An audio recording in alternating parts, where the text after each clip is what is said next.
Hi, we have a couple of minutes here to take up for various reasons, to fill some time. And we thought we'd invite the audience to ask us some questions. The questions might be interesting, and they might not. And our answers might be interesting, and they might not. Probably won't be. But it'll be around 6, 7, 8, 9, 10 minutes, 5 minutes, somewhere, however long it runs. And during this time, people are going to ask us questions, and if you don't enjoy them, you people out in television land, you can go out. This would be a good time to go get a beer, go to the bathroom, whatever you have to do during this time. Buy a car, do Because something. we have a very exciting thing coming up right after this section. Well, maybe they could catch Bonanza, see what they're happening. Yeah, switch to Bonanza. You know, anything. But only be gone for just a few minutes. Because we'll be back. Because we'll be back. This is just a time, we call it the 7th inning stretch. Yes. Now we're going to go to our audience. Bright, intelligent people. We've shipped them in from Scottsbluff, Nebraska, and all the other intellectual places in America. Okay. Do we have any questions? Now, anybody would like a A question? gentleman right here. Do you really think that Pat Paulson has any chance to become the president? Do we think that Pat Paulson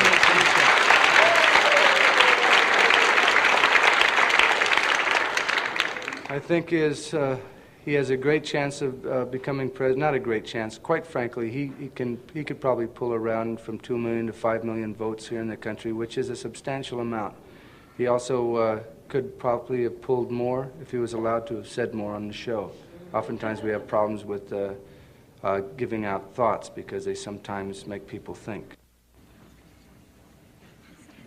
I think since people are not used to us having mustaches and you with your longer hair, I think you really look good. I think that we ought to have our director get a close-up on each one of us, and we'll look out at you people in television land, and you can look at us for a couple minutes, then we'll see what each other looks like. Turn your head, full profile. I'll do my own close-up. Okay. He's a real producer. You people are coming back from your beers, We're still wondering here. what's happening. This is it. Any other questions? This lady here has been really just stretching. She's just tired, that's all. One of you gentlemen is a wonderful gymnast, if I remember correctly. Which one of you is it? And when are you going to perform with me again? Okay, Tom, answer that. Say, yes, I am the wonderful gymnast. Oh, you are? No, you. No, my brother is the gymnast. I was a gymnast, but middle age has crept in. I can hardly move anymore. Do you want to do a handstand? Not really. Yeah, come on. Really, isn't it beautiful? Let's hear it for Tom. And zoom back. Right on that. Wait, you're going to do it on the chair? Stool? Okay. Okay. Move your boom up. Tommy's going to... Hurry back from the bathroom if you're out there. I'm going to do a handstand.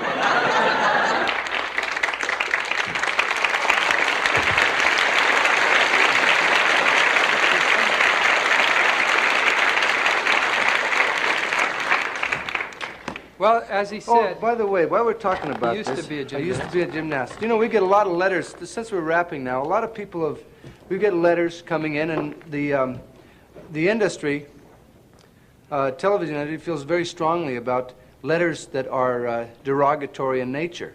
Now, the Smothers Brothers show, and Dick and I have seen a lot of the letters, come in. We get a lot of complimentary letters, but we get a lot of derogatory letters saying that we are communists, pinkos. And those are the good letters. Un-American, and things like this. And a great deal of weight is held by these letters.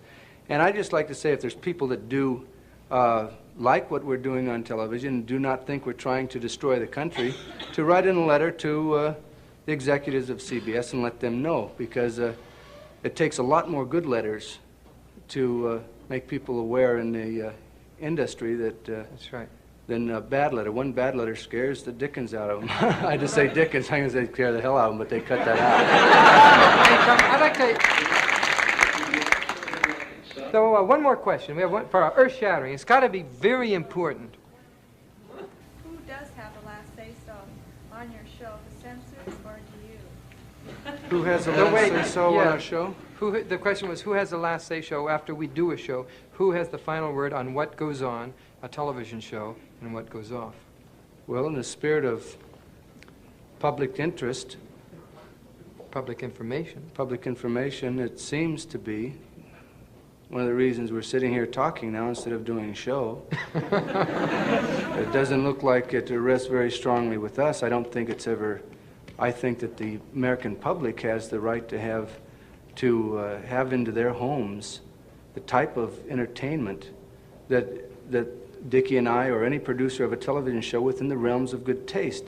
If something is controversial or that might stir up small groups of people or minority groups of people that feel differently, it still should be allowed, because the biggest problem in America right now, I feel, is the fact that television, being the most important of the mass media, is not allowed to express itself as all other mass media, radio, magazines, newspapers, and we all are aware of what's going on in the country and the language that is used in the country today, and the mores, and the morals, and the ethics, and to not be able to discuss it on the biggest and broadest media, television, I think is a disservice to the country. And it seems that this type of policy is going to continue unless people say something and deluge the industry and the networks with protests saying we should be informed. If you don't like what we say,